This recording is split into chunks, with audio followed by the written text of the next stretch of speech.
to Talent Agnostic, Gigstart's weekly podcast where we bring together experts from the tech market to discuss the best practices on how to scale your startup. I'm Abraham Belucchi, and today I'm joined by Marco Consolaro, who's a co-founder of Alcor Academy and the co-author of the book Agile Technical Practices Distilled.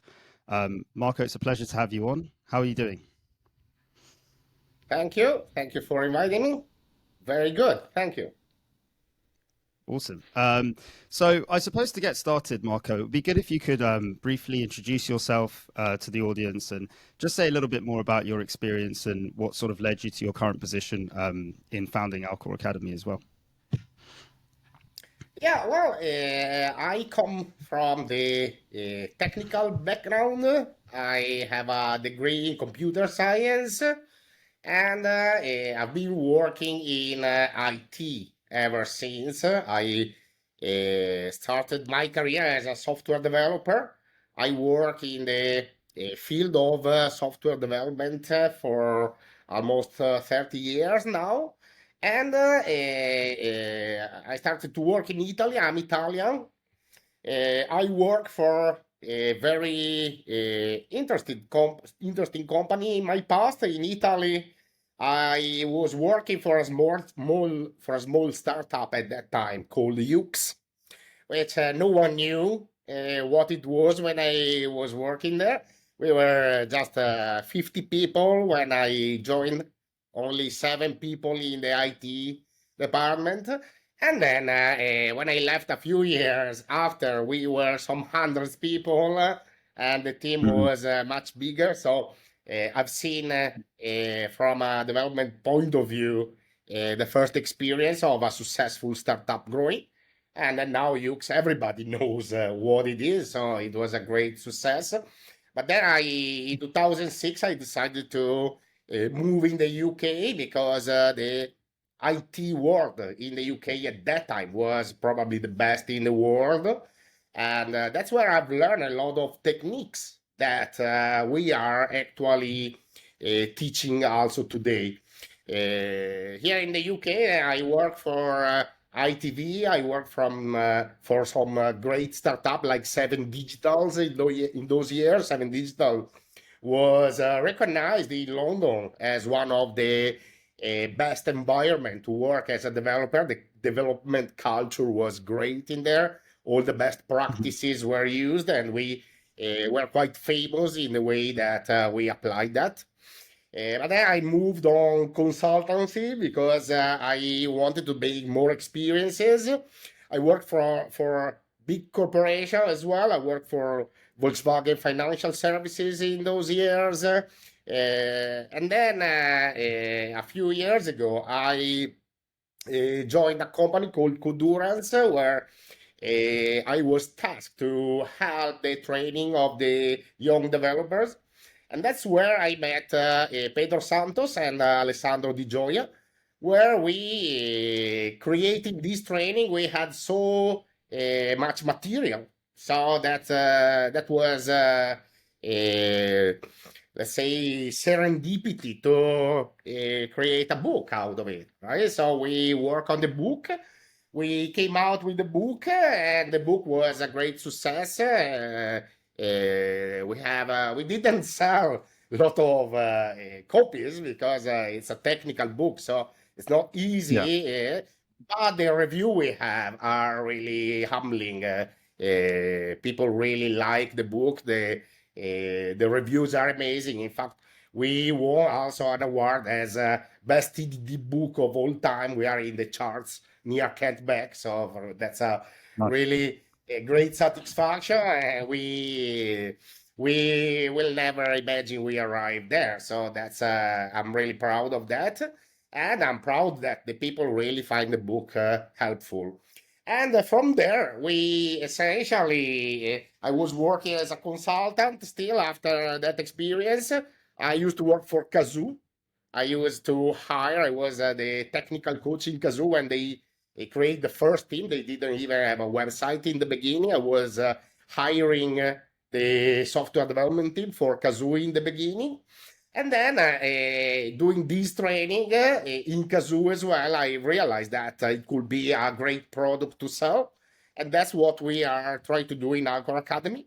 With Alessandro Di Gioia, the other co-author of my book, we decided to go on with this adventure, and now we start this training program, which let's say that the few enterprises that are serious about doing professional training to improve the quality of their teams try our training, and they never let it go because they see their culture and their teams improving by the day, just only sending them to do our training. So that's something like magic. And now it's the fourth year of Alcor Academy, and we hope that we are able to carry on like this because I believe the world of software development really need an injection of quality. That's what we are trying to do. It's more a mission than a way to make money. Yeah, definitely. I think it's interesting because we both have similar goals in that as well, but we're at different parts of the process. Obviously, we're on more the recruitment side. You're on more of the upskilling and the technical training side of things. So getting into Alcor Academy, obviously you mentioned it was selling training programs, and you said it was for enterprises serious about doing professional training. So what sort of customer base would you say you tend to target, or who would you say your main sort of target market has been at Alcor Academy who've really benefited from your training sessions? Well, the target is every company that has a software development team will benefit of our training. The target is huge. The problem is that in order to benefit from this training, you need to have culture that is really focused on quality and focus on the excellence of what we do. It's really hard to find environments where the general quality is enough to even understand how important are the techniques and the practices that we teach. Right? Unfortunately, the world of IT and software development is driven by hypes. So once upon a time, there was the hype of Agile, and everybody's trying to do Agile. And now there's a hype of microservices. Everybody do microservices. Now there's the buzz of AI. So everybody wants to do AI. But the reality is that following these kind of things don't allow the company to create their own vision and their own roadmap about the way they would like to see the world going. And so it's pretty hard to create a good culture if the companies are always chasing the latest hype. I believe that all these things are tools, and like every tool, it's about how you use it that make the difference. Right? Agile can be great, can be terrible. It depends how it's applied. Same thing for every hype, right? And so we need to dig deeper and go back to the culture and to the real mindset of the organizations in order to really be effective. That's what we're trying to do starting from the software development teams. So every company that is aware that they need more quality in their development, I think they can use our services. Here, the problem is that usually in the market, they just throw money at the problem and try to hire more people, hire better people. But the problem is that the average of the industry is very mediocre. And so even if the CV looks good, it's really hard to have competent people. Plus, in order to become effective in an organization, they need to learn the context, they need to learn the business, they need to learn what is expected from them, and that takes time, right? So what we claim is that they already have the best people to do this. It's their own developers. They know the environment, they know the culture, they know the domain, they know the business. They only need to improve their technical quality, And Mhm. we are able to do that in a very effective way. So it's easier for them to learn the technical quality than to call an external consultant and learn the domain. That's what we claim. Sure. And you know, a lot of what you're mentioning as well, and as you said as well, it relates to culture. You know, even learning the context of the business and everything around that. From your experience as both an individual contributor or even a leader, and then now with Alcor Academy as well, what would you say is the ideal work culture for software development teams, if you had to describe it in one way? Sorry, the ideal, The ideal the work ideal culture, company culture. The idea, okay, so well, I think the ideal culture is the same for every business, not only software development. The problem is that in software development we see the effects much broadly, and so we can pinpoint better what's the best culture. I believe the best and the crucial point of every culture is the collaboration between everybody. It's being a collaborative environment and not an environment where people are in competition among themselves Hmm. inside the interface. That's the most important thing, and it needs to be collaborative from the top to the bottom. So no silos, no middle management, very flat organization with a self-organizing team and a business that is focused on the flow of value. So a business that know exactly what its value stream, what its value stream is, and create teams in function of sustaining the value stream and not sustaining the politics and the hierarchy that a business has as a side effect. Sure. So if we create businesses which are agile in terms of structure, it's agile is not really Scrum and the other thing. Agile is being able to take decision quickly and to revert the decisions as quickly if we realize that we made a mistake, right? So in order to do that, you need to have a very lean hierarchy, no middle management, a few people of contacts that are able to see the problem and steer the things very quickly. So no bureaucracy, no processes, very little processes, and essentially everything software engineering automated so that we can go live, roll back, and do every change in a matter of clicking a button,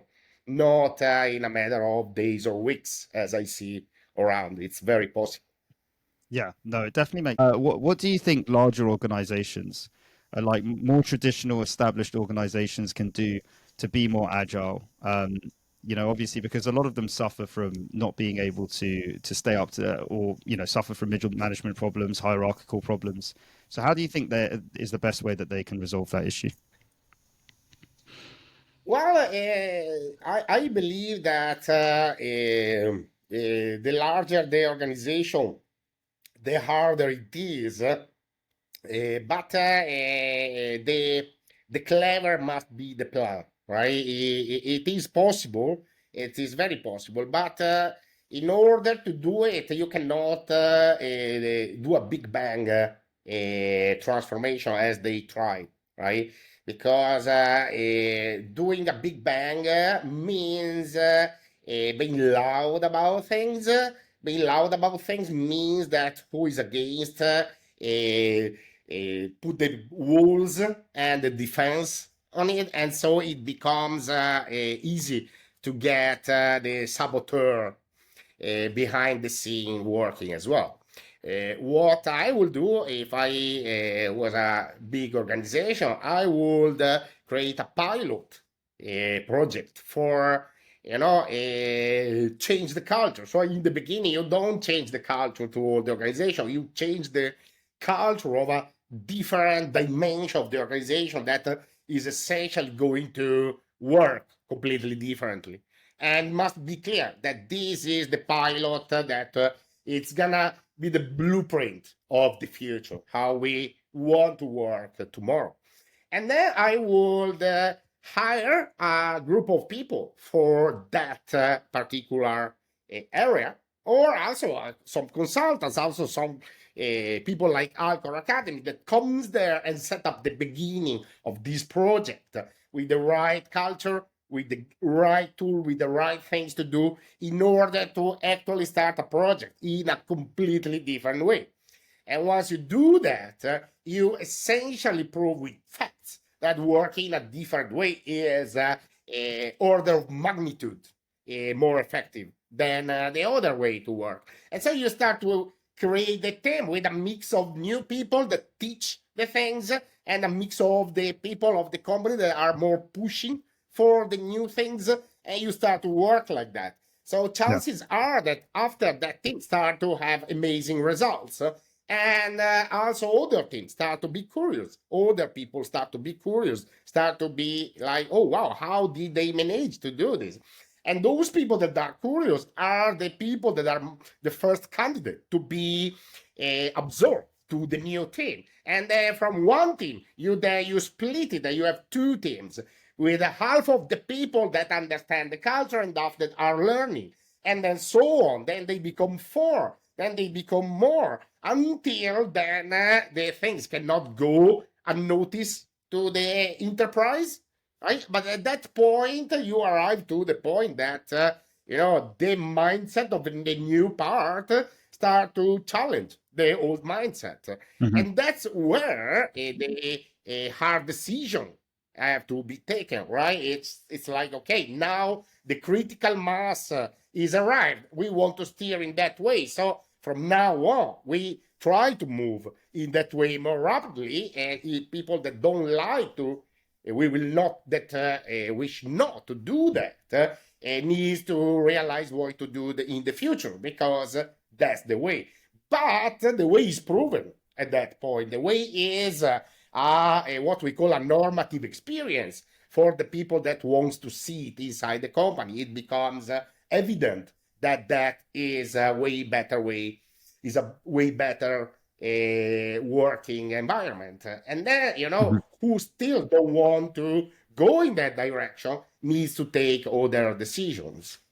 Yeah, I think, well, And this then is the time, you change the culture. No, definitely. I think this is it's an interesting point as well, and it could be the challenge maybe for a lot of the larger organizations, because oftentimes the senior management in those companies has been there for a considerable amount of time, right? And their average tenure is a lot longer than startups or scale ups. So how do you think that obstacle can be overcome, of getting them to see things in a new way or in a different way when they've been doing the same thing over and over, maybe for 10 years or even 20 years? I mean, do you know if there's a good way that you can overcome that obstacle, maybe? Well, you need to be a magician to really change their mindset like that, right? You need to understand why they have that need, right? Because if they work like that for 20 years and now they want to change, there is a reason why they want to do it, right? So if the reason is that the old way of doing things is too expensive because it takes too many people to handle a software that could be handled with much less. And it's a survival point. And so a survival point is a point where either they change or they die. And there's that point they change, right? Yeah. My grandmother used to say that when the water arrive to the belly, people start to learn to swim. Yeah. So True. yeah, that's one way it might happen when the desperation arrive at a point where they are in a position where they can park their own ego and try something to survive. That's a thing that make miracles, in my opinion, in order to change the mindset of the managers. But I believe that those that are seriously invested improving the quality of the other people working with them. After they see the performance of a small team with the right culture, if they are intellectually honest, they cannot keep their old mindset, right? And Yeah. that's where you see, oh, that is the proof about who wants to improve things and who wants instead to stay in the ivory tower and create trenches around in order to survive in there. And I think that is the real problem. The real problem is people defending the status quo versus the people that are really interested in improving the way that work works, right? Sure. That is the key problem, right? It's about having or not having a hidden agenda, right? Once you go into a project, you go into a group, you need to be there to help the group. Because if you have a hidden agenda, and then it becomes difficult to create a trusted environment, and then everything about collaboration breaks down, and then it creates still a artificial environment as most of the enterprise, where people are afraid to say things, where people are faking this harmony, but in Mhm. reality they don't trust each other, and so very little innovation and good thing can happen in environments like that. No, definitely. Yeah. I also really like that analogy as well. It's quite similar to the saying, only the paranoid survive. Again, you have to be willing to adapt and change. Otherwise, and I think they'll also see their competitors doing the same thing as well. Probably, that might be the other thing that pushes the needle. But it's interesting. So we've talked a lot about already once people are inside organizations, and I guess if we take a step back as well, and from your experience as a manager, perhaps, or you've even founded your own startups in the past too, um, can you tell me a bit more about maybe the challenges you faced when it came to initially building that team from the ground up? So when you didn't have an existing team, you didn't have an existing culture, what was the best way that you approached that?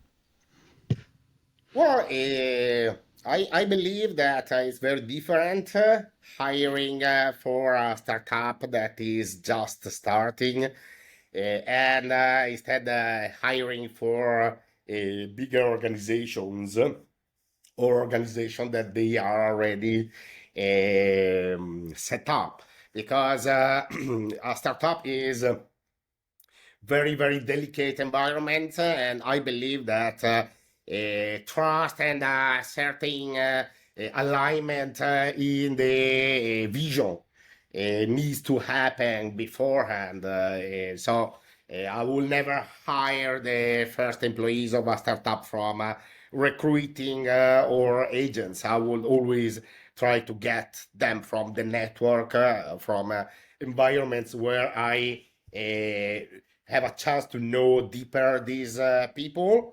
Hmm. While in a bigger startup or a normal environment, I believe that it is possible to find great people also through recruitments and through the classic flow. The problem there is that it is a very delicate test. I believe hiring is one of the most important activities in every company, and it's crucial that it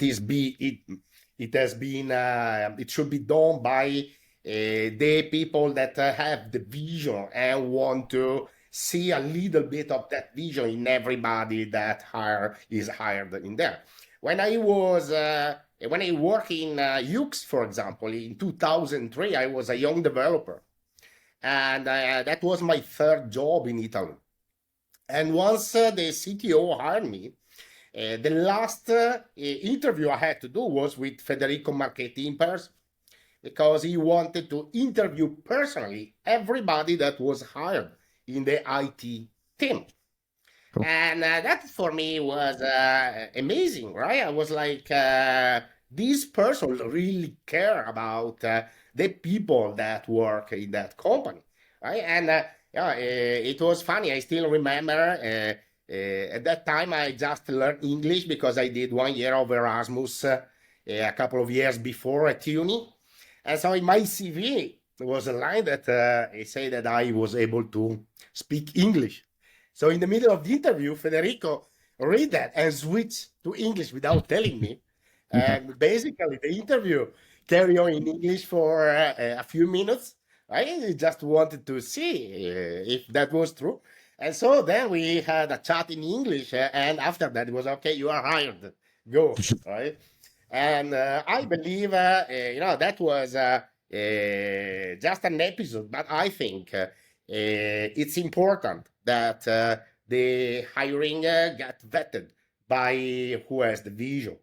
And in bigger companies, that's not always possible, but then the hiring needs to follow certain principle by people that really know what they are looking for. In my case, for example, in Kazoo recently, I hired all their development teams in the beginning, right? So there was I wanted to be involved in all the steps of the hiring process. And the first thing I've done was to really slow down with the requirements from a technical point of view, right? We just explain, okay, we work with these technologies, so this is what you are gonna do. So you need to want to look into this thing. We don't expect everybody to know everything, but we expect that people wish to work in these technologies in this way. And then we say we want to use these practices, right? One was test-driven development, and another one was collaborative programming, right? And so we say we believe in these techniques, we believe in working collaboratively, we believe in pair programming, in mob programming, we believe too in create a team that is a real team. We want people that are social, they want to code together. So if you are a loner, don't even apply because you are going to be unhappy here, right? So here the idea is to be absolutely clear upfront of what you want. And then, what I did was just hiring the people that, they say, okay, I always ask them to self-evaluate themselves, right? Because if somebody say, I am a 5, and he showed to be a 3, perhaps it's not gonna be happy in that environment because there are people that are 5 for real. And then that's a problem. But for me, it was like easy self-evaluation in line with the real level. Furthermore, is these people coachable? Right? Because if the person wants to learn, as this learning attitude, is curious, is humble, he wants to become better, and then for me it's a yes. Because if it goes in a good environment, it will definitely become better because it comes before from him, right? So if him is okay with wanting to improve, wanting to learn, and the environment is good for that, and then he's gonna learn. It's like a magic formula. Yeah, definitely. It's interesting. I think it's also similar to because we had another guest who mentioned when assessing talent, and obviously you mentioned the conversations you had. He said that you need to find candidates who are as passionate about the business as the founders of the company are. And in some ways, what you're mentioning there, when you make it clear from upfront, from the outset, this is the culture we have. If you don't fit into this mold, then it's not going to be the right opportunity for you. Is that also maybe a way of gauging their passion for the business as well? I mean, is there any way that you can kind of tell, or you would have an idea of how passionate they actually are about the company and the vision, and how do you communicate that usually across?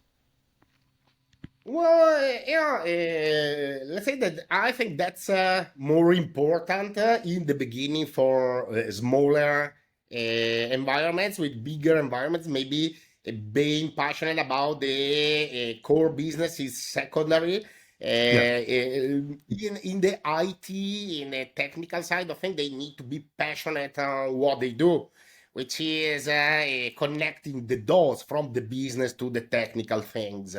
And well, you can easily understand that from what they do when they are not working, right? Because there's people that read books about their profession, there's people that goes to meetup, people that goes to conferences, people that read blogs, that try to stay up to date with everything, that they are not afraid to say I don't know and go and learn it.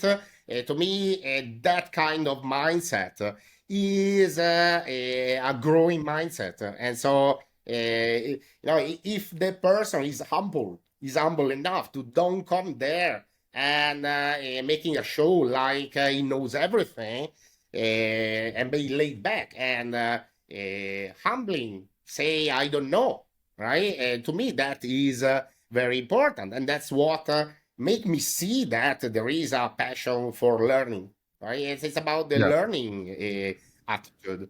And in the other side, essentially, I never hire people that in one of my interviews is not able to say I don't know, because sometimes it becomes a challenge. I ask questions which I don't know myself, just to see if somebody say I don't know, or if he make up stuff, right? And Yeah. sometimes it happens, right? That somebody answer, and I was like, and then he asked me if the answer was correct. I said, I don't know. I will look it up later. The question was for me to learn something, because I didn't know it myself, right? So yeah. Interesting. One important thing is also to be an example of what you preach, right? So I don't do interviews pretending that I am the one that knows everything. I always do interviews trying to solve together a problem. Very simple, because I'm not even interested about the techniques in itself, or the how smart they are. I'm not interested about that. What I'm interested is about is he able to think critically about this? Does he have great questions, right? And so if you have great question, I answer the question, and a little we carry on. Some people say, "Oh, I don't know TDD, right? But I really would like to learn." And so I was like, "Okay, let's have an hour together, and I try to teach you something. Let's see how it goes, right?" And then after sometimes the people started to pick up very quickly some ideas. I can see that they are understanding, and before the exercise they don't know how to start. At the end of the exercise they are able to carry on by themselves. They start to understand something. For me, that's a hiring, right? So to me is it's a lot to see the potential, right? Is this person a potentially great person in this environment, right? Because then it's up to me to create the environment where he can fly to happiness and value, and give a lot of value, right? And Yeah. plus, an environment like that retain the people, because the people feel that they grow in there, but not they grow in salary, in titles, in the things that this society put there in order to get the people to accept things they wouldn't really accept. They grow because they learn, and they go out of there more capable to do things. I believe that is the most important part of growth, that the companies leave a little bit on the side, because they just throw money and titles to the problem. Yeah. No, it's a very good. It's a very good point, actually. I'm a bit mindful of time, so I wanted to, and usually I like to ask guests this question, but if you had to say one industry, one area that you think is an opportunity that's being overlooked in the tech market in general, not even just in technology, I guess in any industry in particular. I mean, what do you think right now is somewhere that there is potential, and no one's really talking about it as much as maybe they should be? Well, yeah, it depends if the goal is about making money or about making an impact. Hmm. Unfortunately, I believe this is a very tough time. I believe that it's very hard to answer something like that in terms of making money, because the market It's a little bit poisoned, in my opinion, by all these hypes. So it's all about hypes, Yeah. and hypes may be a good occasion to make money, but usually normal people arrives after. So yeah, like the AI now is a very big hype, but who really makes money is the people that created the tools for the AI, right? Who so it's like the gold rush. Who makes money is who sells spades Hmm. and shovels, Yeah. right? Very little make money with the gold. I think AI is the same thing. So now we are late for that. And so I have no idea what could be a great opportunity to make money. For us, the great opportunity is in the field of high value professional training, because for us is what the industry really need. There is the CTO of one of our customers, CSS Insurance in Switzerland. I say something that I agree totally, right? I say the industry now is in a state where if you work 5 years in an environment, you become a senior engineer, right? But Yeah. seniority is not about how long you work. Seniority is about how many things you've learned. And unfortunately, it's really hard to learn a lot if you stay 5 years in the same place. You become a senior, but your productivity is not much different than a middle or junior one, right? You say the real difference in productivity is when someone become an expert. When a software developer become an expert and learn the right thing, at that point, the productivity becomes exponential. Yeah. And that's exactly what I think. The industry has lever average in the low bar of quality for many years, and now we have problems everywhere because the industry is essentially full of mediocrity.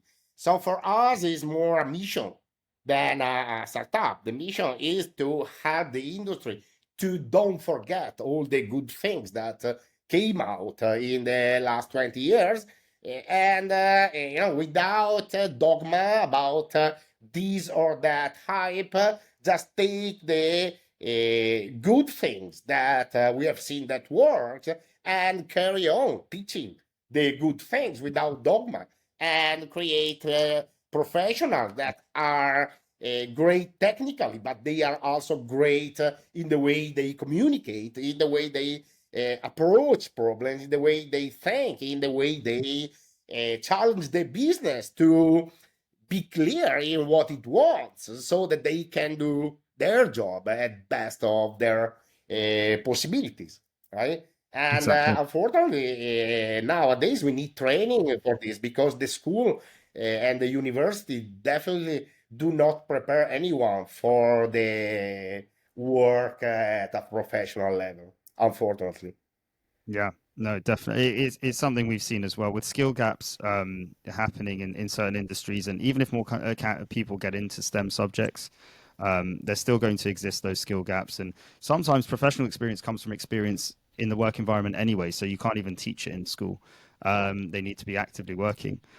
That So, is yeah. that is the problem. That is the problem, right? I have learned these techniques in the last 20 years working every day, right? In for years. And this is something, many of these things are things that should be taught at uni. But how can they teach these things? Because they are relatively new, but the university programs are as old as my mom, right? And so, yeah, how can, even if you wanted to start tomorrow, a Mhm. training about test-driven development, for example, who can teach Yeah. it? There's no teacher No. at all Yeah. that can teach it correctly. Because, Exactly. they have been living in the uni, not in the professional world. And so there is this total disconnection. The business, the professional life, that's a carry on at speed of light because people need Yeah. this thing to do business. So there's a lot of innovation in the way we are doing software that happened in the last 25 years, 30 years. That at uni, they start to appear now in some programs, in some pioneering course, right? Yeah. Yeah, it's hard. Definitely. No, it's a it's a big disconnect, 30 years, but no, yeah, I think that's a very good point as well. I agree with that. But look, I mean, it was great having you on, Marco. I mean, we covered some really interesting. I mean, there's definitely more to cover. We should have you on again for sure. But just before I leave, I wanted to Whenever you want. yeah, awesome. I wanted to just ask, what would be the best way if someone wanted to get in touch with you or find out more about Alcor Academy, for example? You know, where could they find you? What would be the best way for them to get in touch? Well, there are two ways. You can connect with me on LinkedIn. If you don't want to sell me something, usually I accept the connection.